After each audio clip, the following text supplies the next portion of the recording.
Welcome, welcome, welcome to Cook for Victory on a Friday night. My name is Maddie. And my name is Millie, and we are cooking tonight at Cookery School at Little Portland Street. If you've missed all our introductions previous to this, I was a pastry chef for 10 or over 10 years in Australia, and I moved here 3 years ago, and I've been a teacher at Cookery School ever since. I'm from London. I did my professional training here at Cookery School, and before that I was a private chef in Tuscany. And so over these, we're day 4 today, we've got another 16 to go after this. Our aim is to get you guys cooking, enjoying it, making really good food, and just keeping it simple, making it tasty. And I think tonight is probably one of the best you're going to do. Yeah, so tonight we are making a wonderful pizza from scratch. So starting with a white bread dough. So yesterday we covered wholemeal and granary, so a little more wholesome. Tonight we're going fun, indulgent, Friday night style. It's Friday night. Delicious white bread dough, and then we're going to make a tomato sauce, recap that again from our day 2, I believe it was, when we made tomato sauce with pasta. So we're going to recap everything that we've done so far, bread making and tomato sauce. First things first though. Yes. We need to mix our bread dough so that it can get proving straight away. Step number 1, you need to put your bowl of boiling water in your oven. Don't turn it on, that will be enough heat to get it proving.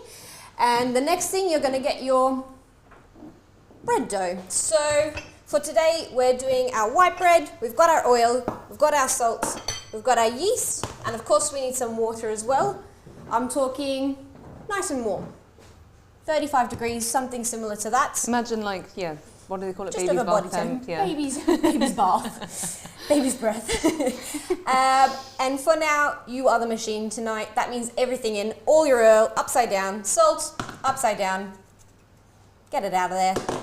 Yeast, quick yeast, upside down. I mean, it's quick tonight. We're getting pizza out in an hour. If the quick yeast is not going to do it, we're going to do it. And the recipe is 1 cup to start. So definitely your 1 cup minimum, all in, but it might need a little bit more. Pizza's nice if it's a little bit wetter. I think a lot of bakers say the wetter the better, and tonight's the night for it, particularly if you had to go last night. As per usual, this is your dough hook. You are the machine for tonight. All in, mix it, nice big circles, and if you're feeling good, clean the bowl while you're doing it. You can see I'm kind of rotating my bowl. Now, that is 1 cup of water. For me, dry as heck. Needs more water. I'm going to put in maybe another 2 ounce, 1/4 cup, something like that. And give that a really, really good mix in. If you're not super comfortable with your bread doughs, keep it a little bit on the drier side. It's a little bit easier to handle. You're not going to make soup on your bench. If you're feeling like you want a little bit of a challenge, you can go that extra little bit of water. It'll just make your pizza nice and fluffy and nice and moist on the inside, and maybe even cook a little bit quicker. Bit of an incentive.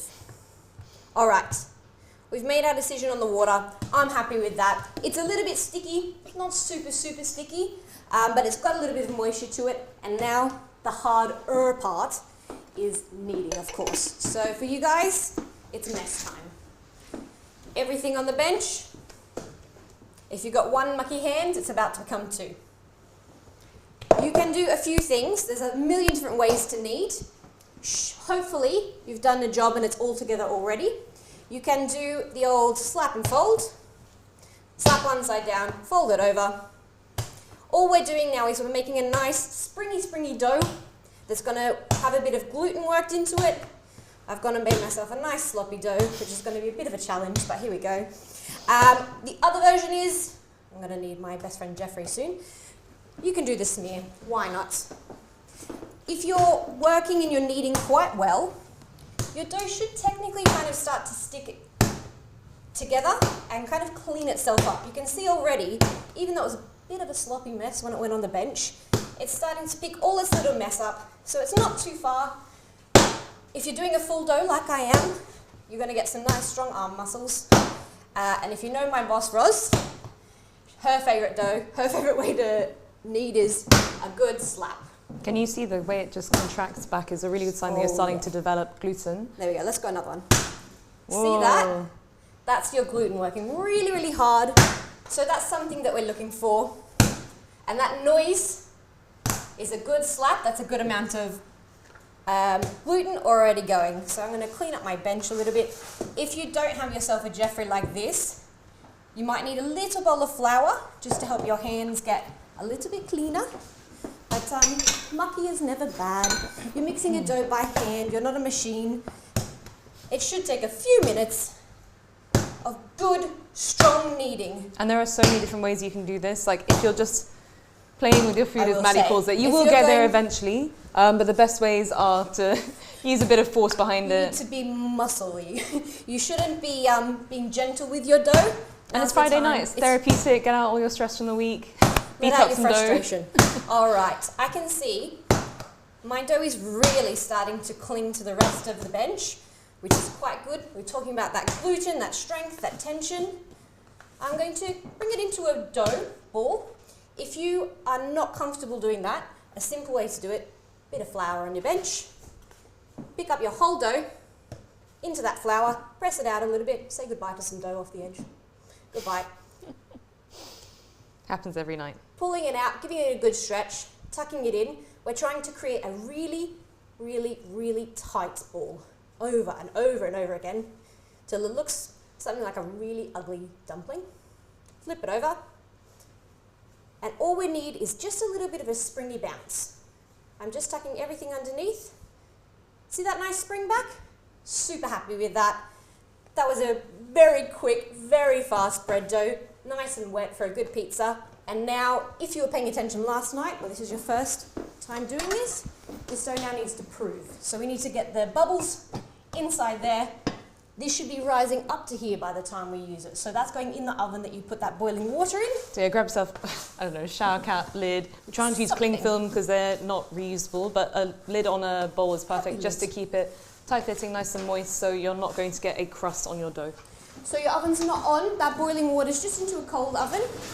And again, just like last night, remembering that your yeast is a fungus that thrives at body temperature. Therefore, I'm going to give my hands a very, very good wash while Millie starts that tomato sauce. And we've also got a special guest coming on later tonight. So while we're showing you one style of dough today, there will also be a surprise introduction of another kind of dough later on. So, welcome, Oscar, come on. So we have got an amazing lockdown sourdough pizza bake with us today. Would you like to tell us a little bit about yourself? Yeah, so my name's Oscar. I'm from Cambridge and I have a pizza business. I started it in lockdown. I was making pizzas at home, just like you guys, and I kind of got a bit obsessed and I took it to the next level and I sold the pizzas every Friday to friends and family. Nice. And friends and family, and on WhatsApp I sent out menus and things like that, and eventually it took off and we did delivery all around Cambridge. We ended up in a pub. Wow, okay. And now we're in 2 pubs and a rooftop bar. Amazing. So we have 3 sites. So you've been very busy. So what sort of triggered the start? What made you mad about pizza? I don't know, I just love pizza. I think it's absolutely delicious. And I think all pizza tastes good. And I just kind of got obsessed with making it. I was making it in university to try and save a bit of money. Okay. And then my friends would say, oh, this pizza's really amazing, well done. And I would say, no, it's not, I want it to be perfect. And I kind of kept making it until it was like a professional standard, if that makes sense. Nice. Yeah, I'd say I started quite a similar way actually, also in lockdown.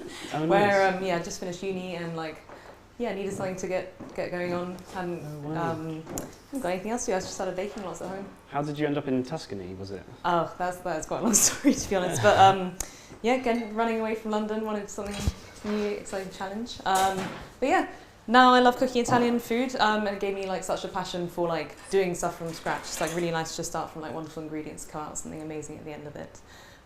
So Oscar's going to come back very shortly to show us how to make his amazing sourdough pizza. Thank you so much. We're going to wrap up to making our tomato sauce once again. So just to bring you back to what we did a couple of nights ago, I'm going to start from an onion. Do you want to do some chopping with me?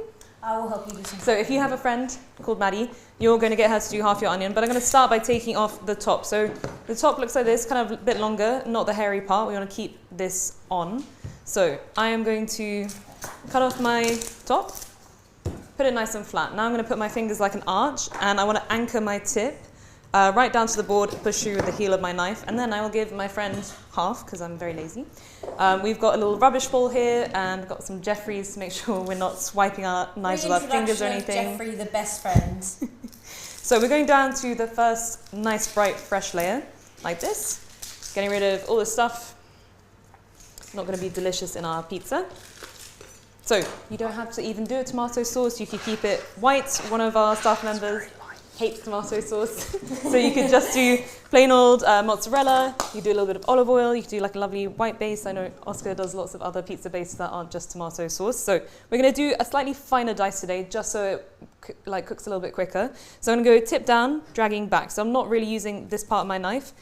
And if I make it a little bit finer, it'll just cook a tiny bit faster. So I'm not going beyond about 4/5 of the way through my onion, so it stays together nicely. Keeping my fingers really, really well tucked back, so they're never in the firing line of my knife. So all together, but not sort of flying off into different parts.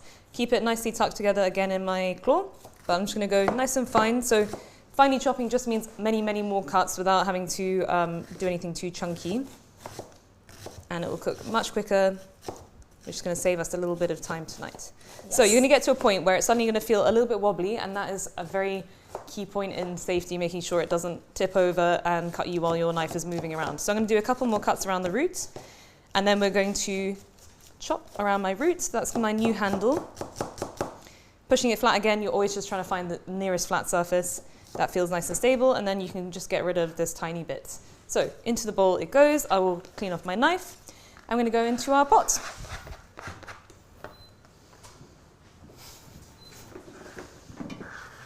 Sorry. Beautiful.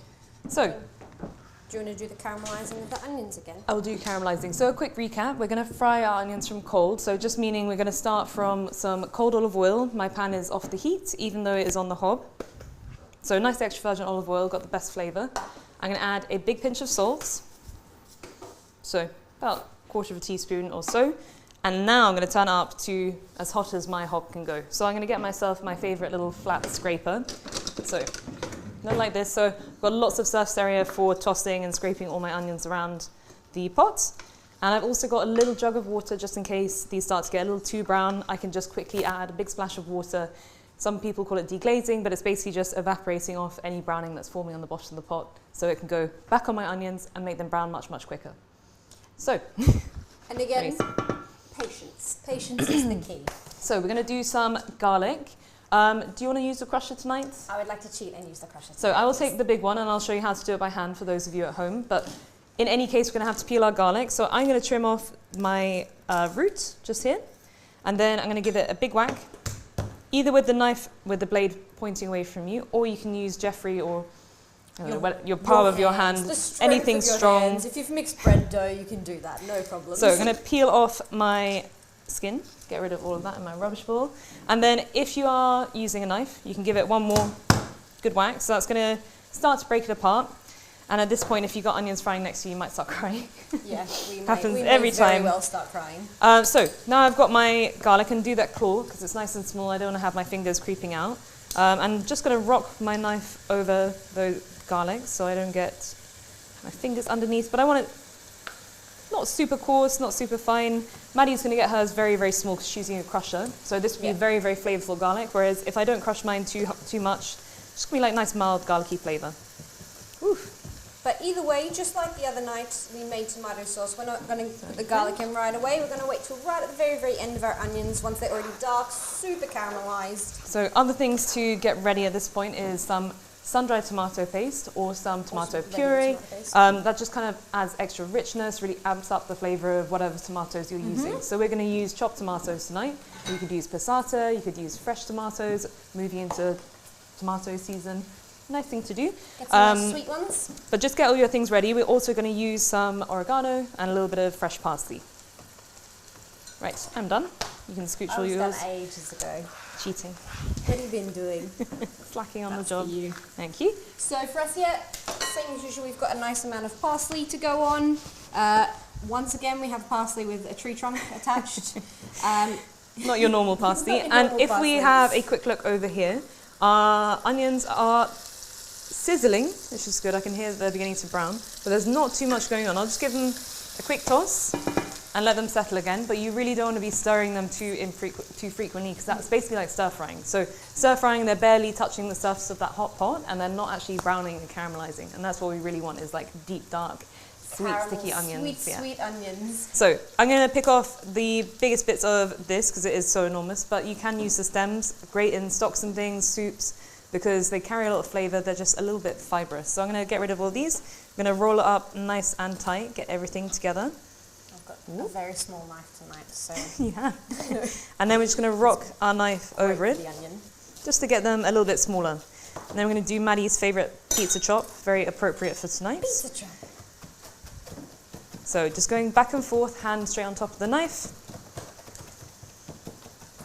And then you'll see it will start to spread out. Just grab your Jeffrey or your hands and just keep it back in the centre.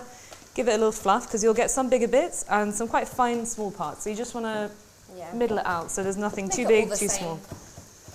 And we're going to start using all our senses when we're cooking, so I can smell it's beginning to caramelise, and I can hear this kind of slightly drier frying noise, which means this is going quite quickly.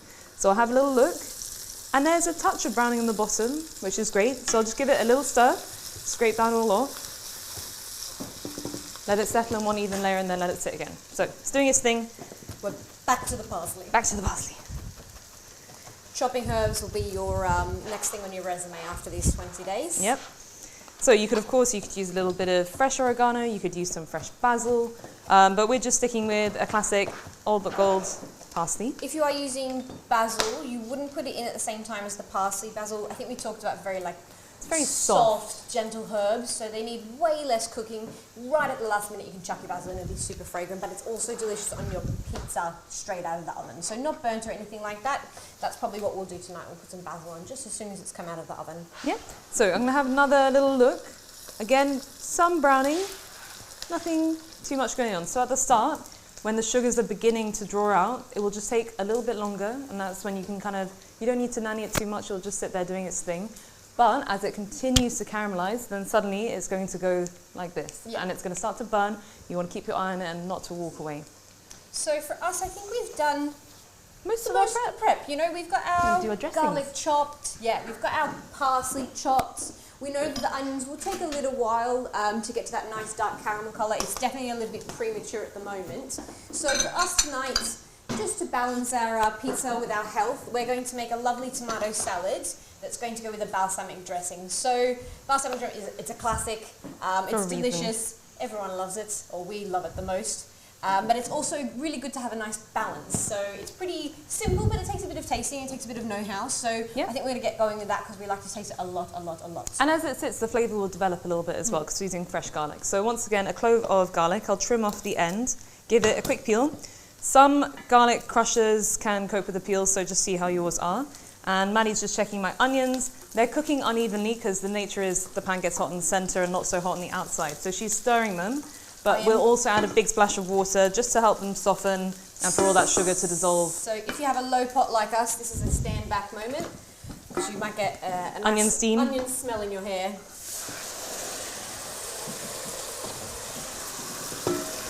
So you can see the water will turn brown. That's great. That's all the sugars dissolving. That will then very, very quickly evaporate off. And then once it evaporates off, it will just continue to caramelize and concentrate and evaporate. So Yeah, go. with our dressing, again, we've got some lovely extra virgin olive oil. We have a little balsamic vinegar here tonight, but if you wanted to take it in a slightly different direction, maybe a different cuisine, you could try white wine vinegar, apple cider vinegar, lemon juice even. There are many other types of acids you can use that aren't just balsamic, but the rough ratio we're sticking with tonight is 4 parts olive oil and 1 part vinegar. But you can go, if you love vinegar like Maddie, you could do 50-50. I am a little more towards this ratio. You can go up to 1 part vinegar to 5 parts oil. So you can play around with it depending on your taste. 50-50. Of course, we've got salt to balance. So think of it like a little holy trinity. You've got oil, fat, and acid, and they must all balance. Otherwise, you'll just have something that's like really, really tart in the back of your mouth, or something that's just very oily, coating your whole mouth with olive oil flavour. It can be a little bitter even, or too salty, which is also equally unpalatable. So I'm going to crack your garlic. my garlic into, I'm going to use one more jug. So I've got a jug here. I'm going to crack my garlic into here. Get as much as I can off. And I'm just going to take one more look at these onions, just in case they start to move a little bit too quickly. So this is the point I was talking about. Now the sugars have begun to be pulled out, it's just moving much faster. So don't walk away and take a phone call at this point. Yeah. I'm going to do another big splash of water now. Just to give them a bit more time so we can get through the dressing and these ones won't run out of our way Frizzle. too quickly. So dressings are so simple. Once you've got these three, it's a little like bread making. These are the three core ingredients: salt, acid, fat. But garlic, honey, like sweetness, spice, mustard. they all add extra things to it. Just extra flavors, just So, bonuses. This is quite a nice one. You just add everything in, mix it up, and then we're just going to taste to season. So olive oil, I'll give this a little quick stir just to break up that garlic. Olive oil is going to go in. So we made egg mayo yesterday. So something like mayonnaise, for example, has an ingredient in it which helps keep oil and water together. This one only has garlic to bind it, so it might begin to look a little bit creamy, but it won't stay together forever. That's just the nature of using a dressing that doesn't have any additives or emulsifiers in it. But of course, we must add a little bit of salt to season. It's quite a lot of olive oil, so I'm going to start with at least a big pinch or two.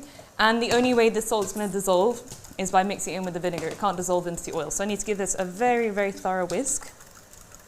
If you want to make this in advance and you know you don't want to continuously keep on whisking it, a really quick way to do it is actually just pop it in a jar and give it a shake just before you need it, and then that's going to re-emulsify it. You don't have to continuously go with the whisk over and over again.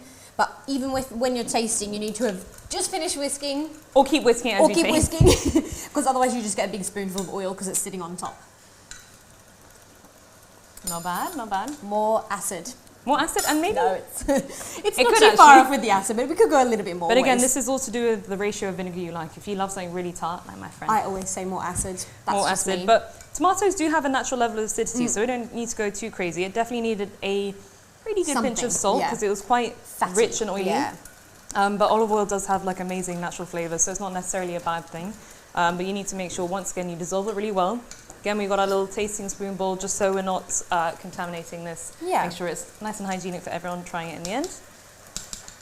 Have one last taste, and then we'll show you how to chop up tomatoes. And then I think we can move back to pizza. After that extra pinch of salt has kind of like actually brought the acid level up a little bit, and then also toned down that the oil. So it's taken it to a very good level. And I'm not sure if you can hear it as loudly as we can hear it, but I think our onions are screaming at us to take a look at them. I'm going to bench this. We can come back to it a little later. And now I'll bring back the rest of our tomato sauce ingredients, because at this point it's beginning on my little onion slide. Onionometer.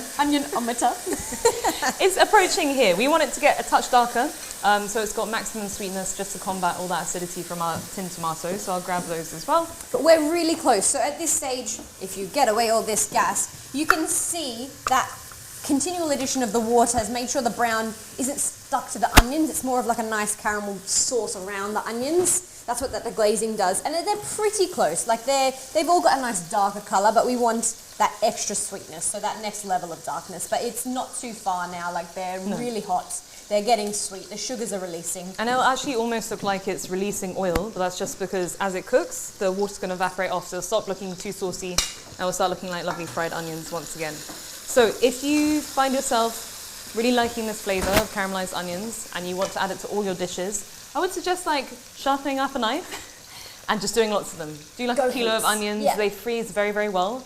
And you can just pop them into almost anything and they'll improve flavour. It's just like a all-purpose seasoning. On top of it, honestly, it's like in a salad.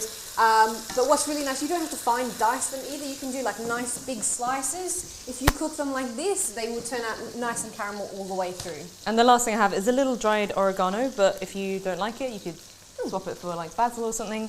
You could even use fresh as well. We're not super set on dried, but it has a really nice flavour. So I think we are good here. You could continue going a little bit further, but we need to let this cool off just a touch before we add it to our pizza. So I'm going to get going. So we're going to add in sort of no particular order, garlic. At this point, you can see it's like pretty vigorous. I'm going to turn this down to 3, which is very much on the low side. I'm actually just going to pop it on my spatula because I'm not quite ready for everything else. In goes, I'm going to use tomato puree today, but you could use sun-dried tomato paste. I know in the recipe it says you could use either.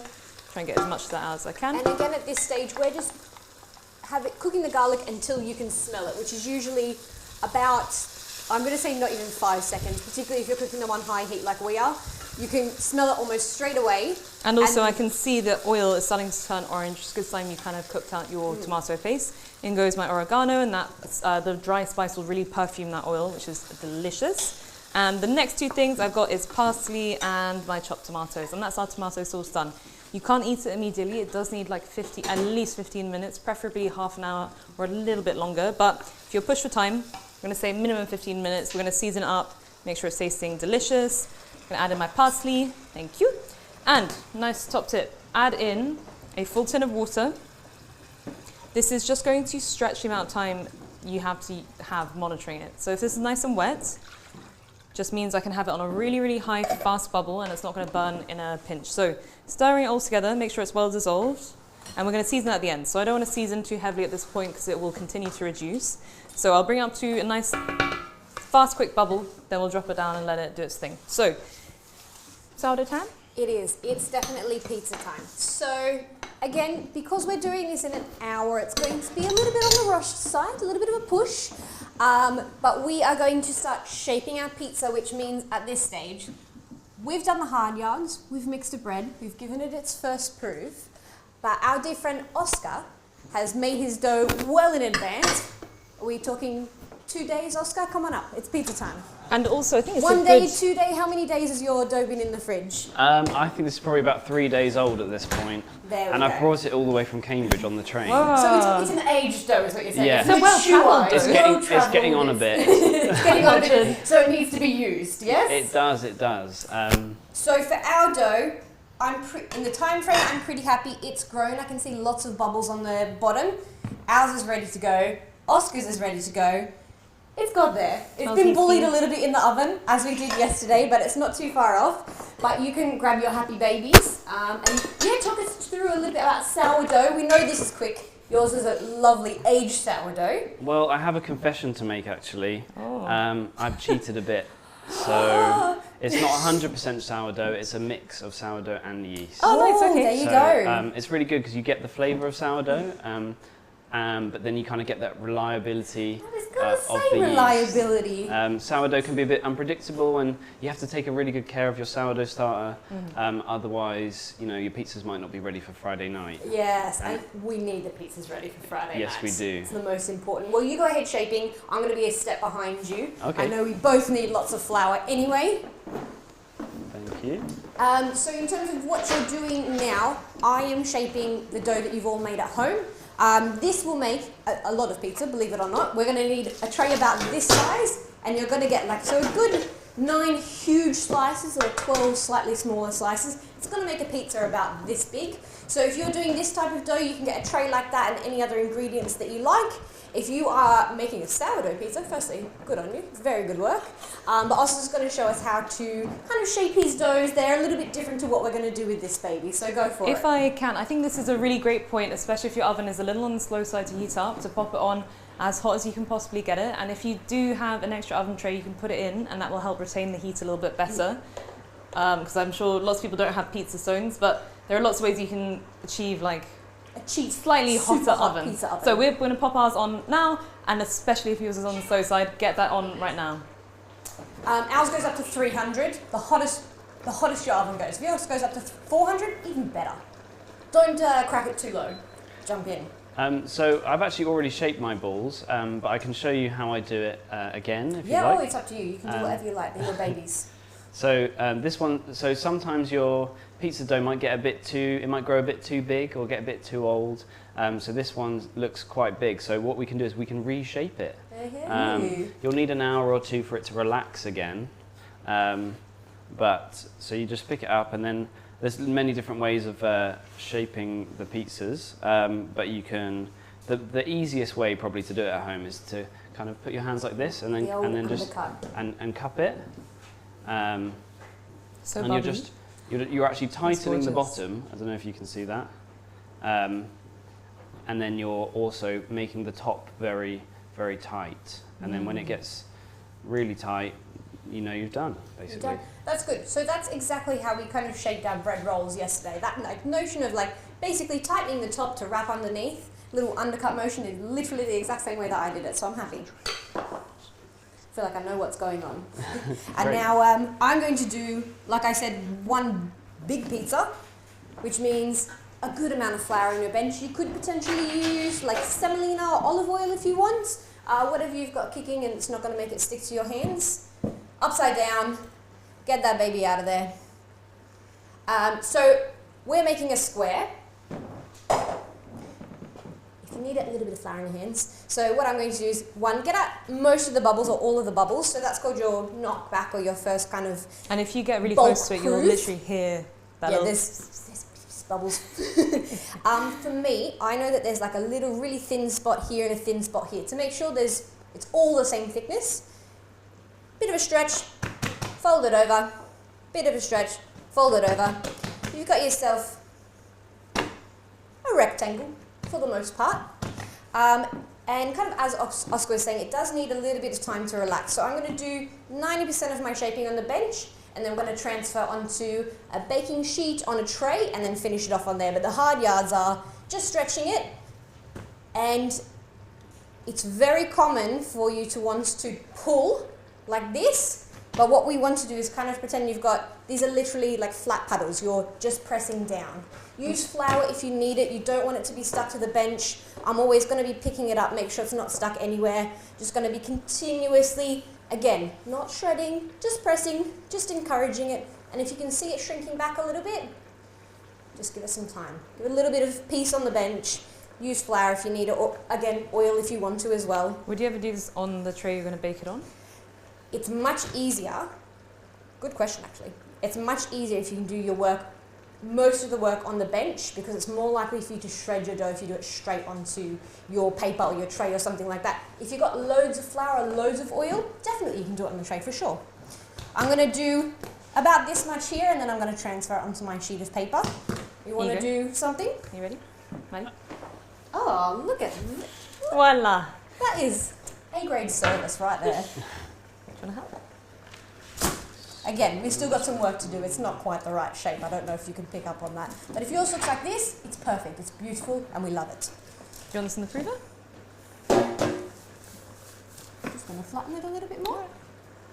All right, go for it. You want more bench space? You want me out of So here? I'm going to do mine a little bit different because I'm pizza crazy, and this is basically what you can achieve if you spend a couple of years practicing making pizza. This is how I stretch out my dough. The more flour, or you can use semolina, the better. Don't be too proud to kind of try not to use flour and semolina. It's better that you don't have any accidents and things don't I'm stick with to you the... 100%. So what I do is I kind of get the dough ball, I put it upside down, I kind of pinch in the corners and I turn it around and I just gently caress it just to make sure it's perfectly rounded. And then what I do is I put lots of flour on top again. This helps make the dough very, very flat because it kind of evens out the pressure of your fingers. Oh. So then I'm going to push all the bubbles to the crust like that. And so lots of people, when they make pizzas, the pizza kind of breaks or you get like a big bubble in the middle. The best thing you can do really is to just make it as flat as possible. That's the secret. That's how you get all the bubbles. So just make it flat. You know, use your hand, use your elbow if you need to. Just make it super flat. Body slam. And push the air to the crust. Can you see how I've... So you've got like a huge bubble right on the edge there. Yeah. So can you see how I've pushed all the air to this crust here? Mm-hmm. Now I'm just going to flip it 180 degrees. I'll flip it. And then I'll just do the same again. I'll push the air to the other crust. Uh-huh. And now we've got air in all our crusts. Nice one. Ready to make the perfect pizza. I've just got a really quick question about your dough. And How come you've got like a little bit of brown stuff on your dough balls? So this is our wholemeal semolina that we use at Oscar's Pizza. Oh, Yeah. cool. And I forgot to bring some with me, so we're using flour instead. Yeah, awesome. But it's basically the same. Okay. All works the same. Anything Yep. that's going to stop your pizza from sticking to your bench and sticking to Yep. your hands. And then I'm going to use this tray to put the pizza in the oven. And this is where we're going to top our pizza ready for baking. Beautiful. And so I'll leave that right here. All right, so we got 2 doughs pretty ready to go. Now, your dough's a little bit colder than mine. For your proving of this part, if your dough's really warm like mine was, it shouldn't really take too long. It's really flat now, particularly if you've got your oven on. By the time we top our pizza with, say, a nice warm tomato sauce, i.e. one we've just made just now, it really only needs a couple minutes before it goes into that nice hot oven. I can already see bubbles starting to reform just as it's been sitting outside. So I'm going to attempt to get it just the tiniest bit flatter. And so we're talking as flat as you can go, particularly if you don't like thick crusts. What we're doing tonight is best fresh for sure. I wouldn't freeze pizza dough. We were talking about reliability of yeast and stuff. You're running the gamut if you freeze dough like this. You don't know what the yeast is going to be like on the other side, and particularly sourdough, even never. But what you could do is you could cook your pizza, something huge like this, and then pop it in your freezer really nice and fresh, so like just as soon as it's cooled, and then pop it in your oven on the other side, and that will still be really nice and fresh, or even just with the tomato sauce or something like that. But I would recommend baking it first before you freeze it, because then you don't have to think about the yeast, you don't have to think about proving or defrosting or anything like that. If you put a frozen flat pizza like that back in the oven at, again, a nice high temperature for 5 minutes, it will be like Good as new. It'll be good as new, you won't even know it was frozen. So the dough is risky. Freezing dough is always risky, just yeast stuff.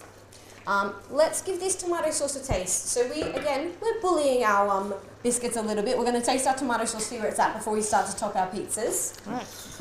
Oscar, would you like to have a little taste? Yes, I would So love at this to. point, the only salt that we've added was just at the start frying our onions. So I'm kind of expecting it to be a little on the bland side and pretty hot. Definitely need some salt. missing quite a lot. However, you can do lots of like raw tomato sauces as well if you don't want to go with the Cookery. I find they're never quite as flavourful. It's got lovely caramelised onion flavour. Yeah, so quite sweet. That was really worth it, the effort you put into the onions. So I'm going to stir that in, make sure it's really well dissolved before I have another taste, because there's no point putting it in and then just trying like a very saucy patch. So please check that your ovens are on at this point. Ours is getting up to 250, which is pretty good, but if yours doesn't go as hot as 300, just go as hot as you possibly can go for best results. So Where are we at? one more taste. Added a pretty big pinch of salt. There, that's good. Good? That was so much better than last time. So salt is such an everything. incredible flavour enhancer. It went from like very like, nice, started with good ingredients, but now it's like very, much more flavourful, and I can actually pick out all the individual ingredients that we put in, which is where I want to be. And so, in terms of cooking, how long? It's actually dried out quite a lot, and I'm starting to get that thing where the tomatoes are poking out from the sort of layer of water that I added to it, and also when I draw my spatula through it, I can actually see the bottom. So I think we are Good to imminent. go? I think we can just begin prepping some of our toppings. So we've got things like, at this point, it's your own party. You know, if you love mozzarella, if you love basil, Party. pizza party time. So we've got black olives, we've got some mozzarella. If you love anchovies, if you love salami, if you love... Say, for example, a smoked ricotta that Oscar has made Yeah. from scratch. I I've don't brought my know. own smoked ricotta, vegan that's right. salami. Okay, introduce your toppings, and ours are very simple. So Oscar's Alright, going to let me grab introduce his very cool toppings because he's bought them from his pizza place. We did try them earlier, and they are absolutely delicious. So we're keeping it simple. We're going some beautiful mozzarella in our cup here. This is going to spread heaps on the dough. We're going to use one. Oscar's going to use one. We've got some olives, tomato sauce. Very simple. Oscar has got some seriously fancy stuff going on. So my pizza is called the Meat and Smoky, and it's basically a tomato-based pizza with mozzarella on top, and then we've got some homemade vegan pepperoni that I brought just to show off to you guys. Proprietary. Which is made from seitan. I don't know if any of you guys have heard of seitan. It's vital wheat gluten, which we mix with red wine and pepperoni spices, and then we boil it, slice it, and it's got no additives as well, so it's very, very healthy in that sense. Yeah, you know exactly what went into it. Exactly. Recognise You've everything. cooked it from scratch, just like everything. Yeah. And then just quickly, I'm just putting a little of our sauce into a bowl just to take off a little bit of that heat, just because yeast is alive. Yes. And I think if any of us had this hot tomato sauce put on us, we'd not be very happy. So just to cool it down a touch, I'm just taking off a little bit for you guys to use. Just let it sit to the side. But if you have time, make it the day before. The flavour actually does improve sitting in the fridge. You can freeze it, you can make a double, triple batch, and then bring it out when you want to make your pizza nights. So don't freeze your dough, but do freeze your tomato sauce, and then you can just bring it out. Freeze everything about it. Yeah. That's for you. You're using... Oh, thank you so much. Are you doing your ricotta? Both? Everything? Yes. I'm going to have cheese and ricotta. Yeah, go for it. Go nuts. So, to start my pizza... Do you want to slide here on my little space and we can see what's going on? So it's basically a regular pizza with some fancy toppings on at the end. So most of the toppings are going on after the oven as opposed to before the oven. We do that a lot at Oscar's Pizza. We prioritise fresh toppings a lot because I feel like that kind of adds a unique and delicious flavour to the pizzas. So there we go. There's our tomato sauce. We've left lots of space for the crust. We've done it as neatly as possible. If you do every stage neatly when you're making pizza, then it will come out really neat. And then we're going to add our cheese. We're going to leave the mozzarella in quite big chunks, otherwise the mozzarella will disintegrate in the oven if the pizza's in there for a long time. So the bigger, the less likely it is to melt too much, if there's such a thing. We're all just drooling. Yeah, this looks so Watching good. you put all this cheese on. And then next we go for the meat. This is our vegan pepperoni. So it's plant-based, but it is actually delicious. It believe it or confirmed not. it's delicious, yes. Very friendly for those of you who aren't trying it. I guess this is torture for you guys because you guys can't try it. So. Yeah, you just have to No smell go of vision to yet. one of your shops and grab one of your pizzas. Come to Oscar's in Cambridge and you'll be able to try it. Amazing. And then we're going to put a few chili flakes, just a few. It's not a spicy pizza, but it's just chili flakes instead of black pepper, if that makes sense. So for a gentle, fresh heat, as opposed to kind of like a musky heat that you get from black pepper. And that's all our toppings so far. Would you like me to put it in the oven now? I was going to say, do you want me to assist? I'll open the oven and you're going to do the magic trick. Yeah, so... Put it in. It's going to work really well. We've got this. Goodness me, it's stuck to the thing. Do you want some more flour? Yes, perhaps. So this is a classic situation where the pizza sticks to the peel. I think instead we're going to own it and we're just going to put it in the oven like this. Do it. Put it straight on the tray because my original plan was to put it onto a hot stone. I've made my own stone with an upside down pizza tray, but now it's stuck to the peel. Not much we can do about it, so I'm going to pop it in the oven and it will be just as good. It will be, because any pizza that you make at home is going to be the best pizza you've ever had, which you guys will find out tonight in a very small amount of time.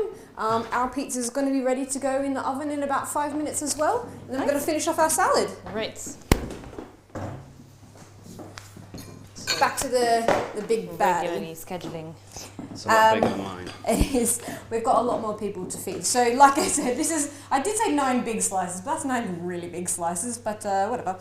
I think probably one thing that our pizzas have in common is less is more. Like we're going to put some cheese and stuff, but the sauce, we're really not going to drown in it. You're just looking for a nice, like, rich tomatoey flavour. Although I might need a little bit more than this. We are feeding a small army here. We've got me to feed, and I'll eat at least half this pizza, and then everybody else can have a small slice as well. So you've got to feed them all. So this is, I would say, very scalable. Just like how big is your oven pan? That's how big your pizza can be. And this is only 500 grams of flour that we started with and a tin of tomatoes, so you can really stretch quite basic ingredients very, very far. And if you don't love the crust, you can kind of push your sauce right to the edge. But we love a crust here, so we're going to kind of finish the majority of this. But if you've got kids that like illegal things like pineapple, that love pineapple on their pizza, that's when you give them all a little dough ball like this each, and they can do whatever they like to their pizza. But for us, everybody here loves mozzarella. They love, what have we got, olives? Oh, I put them back here. Olives gone? olives. We've got also a little bit of fresh basil. We're actually going to wait till it comes out the oven to add that, just so it maintains that like lovely fresh flavour and it doesn't shrivel up in that pretty intense heat. So we're using fresh mozzarella instead of sort of more dried processed stuff. This honestly just tastes a lot better. It's a little wetter, but it has such wonderful flavour and it spreads out very, very nice once it's cooked. And then we've also got some beautiful, beautiful olives. Again, this is your pizza. You don't like olives, you do not have to put olives on. You can put whatever you like, anchovies, get your pepperoni. Chili oil, you can put chili flakes, dried oregano, what else? There is endless fried amounts onions. of pizza toppings. Put some extra caramelised onions on top, Caramelised make it onions. delicious caramelised onion Absolutely, pizza. why not? You can experiment with other soft cheeses, other hard cheeses. You can put some parmesan on top. You could do something like whatever you're feeling. ricotta. Yeah, smoker and ricotta at home, or anything you like. It can be super plain as well. Like you can just go olive oil. Just do a marinara. Olive oil, yeah. Olive oil and tomato sauce. Lovely. Or Easier. some olive oil and cheeses. You don't have to do like a rich tomato sauce like this either. It can be more, more of a light snack and stuff like that. It can be anything that you want. It's just the versatility of what you do with it. So this one is ready to go in the oven, but I'm going to request from Millie her famous olive oil drizzle, because one, it will just keep particularly the sides a little bit more moist and stop the pizza from drying out. It's quite big, but also it looks really cool as well. It does. So I'm going to go pretty generous. I mean, it's just a bit of flour and tomatoes, remember? So yes, I do like quite a lot of olive oil on my pizza. Treat it a bit more like a focaccia. So, generous drizzle of olive oil. And of course, you can also do this at the end. You don't necessarily need to do it at this stage, but this will help with the crisping. So imagine you're frying onions or something. So, look at our gorgeous pizza that is nearly ready to go in the oven. And over here, what are you doing with your pizza? So round two, I'm trying experiment. to redeem myself because the pizza stuck to the tray before. So what I've done is put it on greaseproof. I'm thinking smart. Working smart rather than working hard, and I'm going to do it again, and I'm going to show you how I put it in the oven. Then you're going to do the magic trick in the oven. Yes. All right. I can't wait to see how this cooks because does the ricotta like spread? Does it crisp up? It kind of bakes, so it's a little bit more grainy. It has a very nice sort of like baked texture, almost like a baked cheesecake. Oh, yeah, interesting. But we normally put the ricotta on at the end. I'm just doing this because we've run out of cheese. And what's this? It's true, we've run out of cheese. We could have got more cheese. And this is our sweet chili jam as well. Oh, nice. Which we normally add on at the end as well. We're going to do a pizza swap. How long does your pizza have in the oven? Let me have a look. Because if you don't know by now, because it's thin and you've got your oven on as high as it can possibly go, this shouldn't take too long. Ours is going to be maybe 10 minutes in the oven. Yours is going to be, depending on the size, could be a little bit less. So it's going to cook really, really quickly. And obviously it's best eaten when it's hot. So this is something that you can just in and out and dinner's on. That's it. I'd say mine's got about 1 minute left, to be honest. All right, and then we do a swap. On the bottom? Yeah, let's put it, just get it going. So we're going to get ours in the oven right now, but of course you're not going to be waiting on multiple pizzas at this point. The nice thing about doing one big sort of sheet pan style pizza is you can feed many people at the same time instead of doing like to order bits and pieces. If you want, and you have very fussy children, or people, because it's not just children. Their own corner. You can do corners. You can have like little segments. You can literally mark it out with your Jeffrey. You don't have to do just one style. So it's very, very flexible to whoever you want. I'm very excited to eat these pizzas. If you're waiting on a pizza to cook, or you're waiting on anything, now's the time to grab a glass of wine, or potentially your salad, or nice something to eat alongside your pizza, because they are going to be so close now. Like I said, it should be within 10 minutes. We've got our hot pizza coming out, and it looks pretty good. Ta-da! Ah, nice. Oh, she is beautiful. So I like to take my pizza out a little bit earlier than other people do because I like to have soft pizza, and my guests are always very, very impressed when the pizza's very soft. So here we are. Amazing. And then I can show you the magic throwing trick this into the oven. Amazing, yeah. This is another opportunity to fail, so we'll see how this goes. So if you don't have a pizza peel at home and you are really keen to try this trick, then just get a baking tray that's upside down, put a bit of greaseproof on, as we've learned, and then throw it onto a hot baking tray, and you'll get a much bigger rise on the crust, and we can compare the difference. So let's see. Whoa. and the taste difference. So push it much further in than you think, because obviously you're going to drag the pizza back when you pull it out. There we are. Whoa! Woohoo! Well Nice done. Don't try Absolutely this at home. amazing. So now we have a beautiful pizza. We have one last thing, just to wrap it up and make it a really complete meal. You can't just go eating pizza all the time, you know? As much as you want to, Maddie. You can't do You that. just have to slice a few tomatoes to match that absolutely perfect dressing that we made earlier. So, Would you like to cut up your baby? Yes. Do you Yes? have some oven gloves I can use because the tray is still very hot? Thank you so much. It's something like 300 degrees. Would you like... I was just going to move it over here. yeah, actually, absolutely.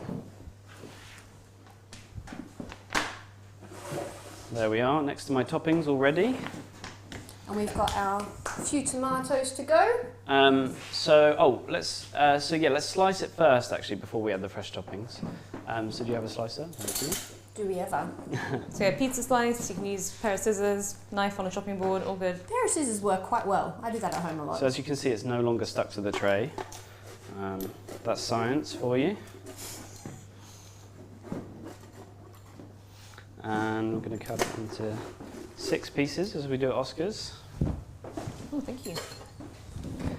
And then our first topping is smoked ricotta cream, which is much better after the oven. And we smoke the cream ourselves with hay, which is kind of, hay is like, we buy it from the pet shop. But it's the best thing to smoke things with because it has a very sort of sweet flavour. Nice. Goes really well with milk, and it makes the pizza incredibly fancy. So. Yeah, it does. Which We we were trying like. some earlier. It was very absolutely yummy. delicious. That can be confirmed. And then we're going to put sweet chili jam. Dairy and chili is a classic combo. It is a classic combo. Sweet and salty, that's also another classic combo. And then Last but not least, we just need to make our salad. So I'll just quickly slice up some tomatoes so you know what they're meant to look like. So you can just try and find the best tomatoes you can. Definitely in England, they are never as good as they are in other parts of Europe, but just try and find ones which they smell good just from the off. And I'm going to cut sort of a cross section. So I'm not cutting this way. I'm going to cut at a slight angle. And you can go as thin or as thick as you like, but I like to go for about a centimetre slice. And then grab yourself a platter. You can just pop them straight on someone's plate if you want to. Depends how fancy you want to be. Get yourself your dressing. We're going to whisk it up nice and quickly as well to make sure it's well mixed up. Nearly there. And if you feel extra fancy, grab yourself some fresh basil. Very, very nice thing to go together. They actually also grow really well together, so like a nice companion plant. Tomatoes like and you and basil. me. Just like me and you. Isn't that the best? So I've sliced up a couple of tomatoes. So if I can have that dish, please. Thank you. I'll just arrange them quite nicely. And then, if you want to start plating up yours, I'm just going to arrange mine in this dish. So we're ready to plate up for dinner time. Lovely, and I'm just going to finish my my pizza with some rocket as well. Ooh. Rocket goes very well with sweet things, our homemade sweet chili jam. If you ever have a sweet thing on a pizza, put rocket, I really recommend it. And then that's it, that's the meat and smoky. Amazing. Thank you so much for showing that. I hope you guys like it. So, with our one, of course, you can do as many or as little tomatoes as you want. I'm just going to give this a very, very quick whisk and then pour it over. So we've got nicely dressed tomatoes. And then I'm going to finish off with a little bit of basil, but we are almost there for dinner time. So we need to check out pizzas. I think from the looks of it, ours need a little bit more, maybe like just a few more minutes. We're going to, I guess we'll just clear up this space and make get ready for our pizzas to come out of the oven. Like I said, it's going to be quick, maybe 3, 4, 5 minutes. I think Oscar's is going to be ready sooner than that. This is nice and beautiful and thin. Very, very thin. If your pizza's coming out of the oven soon, congratulations, you've managed to do it in under an hour. That's absolutely fantastic. If not, you can always watch back. So if maybe you started a little bit late, or you gave your pizza a little bit more proving time that first time or the second time, or you, for example, let your tomato sauce cool to the right temperature, if you put it on your dough, you can always do it a little bit slower. We're just managing to get it through in the hour, but you don't have to do that. You can take your dinner nice and slow. It's Friday night, you can stay up late. But make sure your oven is as hot as possible. So ours should be ready soonish. We've got a few pizzas coming out. It's like a good old factory around here. So I am going to grab a little spatula or something just so I can fish this out without burning myself. So there we go. So 1 slice of pizza, very nice. 2, could you grab me 1 more plate? Sure can. So it's not that you have to add everything on fresh before you bake it as well. The nice thing about pizza is you can do it a little cooked, a little fresh, and they're always going to be very delicious because you put so much hard work into it, they couldn't not be nice. Brilliant. I think we can have a little snack. And our pizza has begun to puff up very, very nicely. I'm not sure if you can see it, but I'm beginning to see good puff on the crust. Looking nice and soft, has set, it's not so shiny anymore as it was before. So yeah, looking good. I think we can eat. I think we can eat, yeah. Can we eat? Eat? By all means. Should we give it a taste? All right. Cheers. Cheers. Pizza cheers. Pizza cheers. Never done that before. What? You never cheersed a plate? No. Shocking. Cheers. First time for everything. I don't know if I've ever eaten a with a must. plate standing up before. Aha. It smells amazing. I'm going to... Oh no. Mm-hmm. Please don't watch this if you're at home. It's delicious. Just leave us to our privacy. I love ricotta. Oh no. I'm scared. So you have been joining us here tonight at Cookery School. Massive thank you to Oscar for joining us tonight. That has been so amazing and so informative. Please tell us all about Your pizzas. your pizzas. We want to see pictures. If you can tag us at Cookery School London, #Cook for Victory. We'd really, really appreciate and love to see all your progress. Ooh, we've got another one coming out. There is a veritable pizza kitchen here. There we go. I like to take mine out when they're still Soft? very soft. I like soft pizza. And There we I'm are. going to just give ours one final check. Hey, it's not too bad, you know? I think 2 minutes and we'll be good to go. Goodish. I think you really want, if you've got a thick dough like ours, Oscar's are really quite thin. I think yours took like maybe 7 or 8 minutes to cook, which is awesome. But if you've got a thick dough like ours, you kind of want to leave it in there for 10 to 15 minutes, depending on your oven. It should at least have this like nice kind of similar golden color around the outside as an absolute minimum. If you're doing a huge one, you can always lift it up, take a little peek with a spatula or something, make sure it's cooked all the way underneath. Just like these two, you just want to make sure your dough is completely cooked, but it should be golden. And your topping should look cooked as well, but it should technically cook all at the same rate if you've taken it to that nice high temperature like we said. And boy, is it magic trick again. Oh, magic trick. Oh. Boy. I'm just making one of the members of the crew here doesn't like tomatoes, so I'm making a tomato less pizza, and we'll see what we can come up with. You almost had a calzone there. Just need to find the flour. Have you seen the flour? Oh, sorry. Where is? Oh, let's see. Thanks so much. So this is a very beautiful dinner tonight. Yeah, we've made some very seriously lovely pizzas here. And There we we can are. do... May I borrow some of the tomatoes from your salad? Oh, yeah, Yeah. please. Thank you you can always so cut a much. couple more. We have tomatoes endless here now that they're in season. There we are. I thought maybe we could put some Oh, bacon. just leaves it a little without tomato. Oh yeah, that is a very, very silly mistake. Sorry? All right, I'm going to take out our big baddie just behind. All right. Look at that. You've managed it. Time-wise, I think we are on the dot for an hour or at least very close. If you can spare the time, it can take a few more minutes. This kind of colour is on the dark. This is lovely. This one may be a little bit on the pale side. So that's it's a bit soft. We're probably realistically going to put it in for another 3-4 minutes just to make sure it's completely cooked. But like I said, you can always get a spatula, lift it up, have a look underneath. You shouldn't have any raw dough in the centre. That's the only downside to cooking a really big pizza like this. You want to make sure it's completely cooked in the centre. But As soon as that basil hits that hot pizza as well, Yeah, you that can is really smell it. instantly really smells those amazing delicious. oils. But for us tonight, we're going to leave you there. I'm going to love you and leave you. Thank you for joining us on your Friday night to make a world of pizzas. Thank you, Oscar, for showing us the you're world very of welcome. sourdough It pizza. was a Delicious pleasure. It was a dinners pleasure. for tonight. If you graduate from a quick pizza that we did tonight and you get obsessed, like Oscar, you know where to go.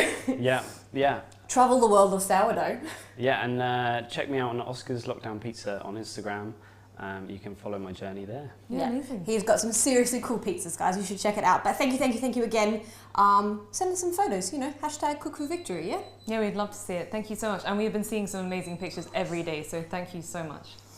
If you miss us, we are at Cookery School at Little Portland Street, so you can come and give us a visit in real life. We are going to plate this up, have a glass of wine, sit down and relax. And we will be seeing you on Monday for another episode. And we have another awesome guest on Monday. You guys are going to love it. We're doing minestrone, roast butternut soup with Sue Pritchard. So she's an absolute hoot. I'm sure that you will love her. Not pizza dough maker like you, but just as cool. Yeah. I'm sure she is. Thank you, guys. Yeah, thank you. Have a lovely evening.